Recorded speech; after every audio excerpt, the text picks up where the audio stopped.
जनताहरू यसरी आन्दोलनमा आउने हैन, नेताहरूको झोला बोक्ने कारण छ नि सरकार।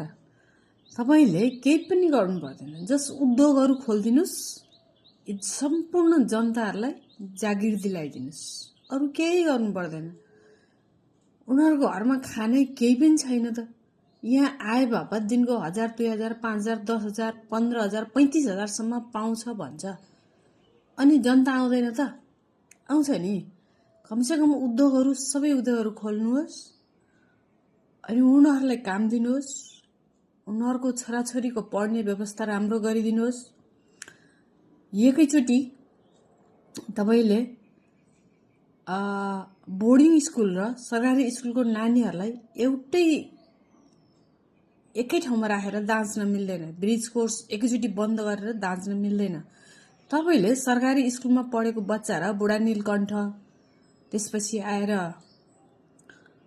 सिद्धार्थ बुनस्थली हैन, त्यसपछि आएर काठमाडौँमा भएका ती ठुला तपाईँ रातो बङ्गला, सेन्ट जेभियर, अनि त्यसपछि आएर अरू विभिन्न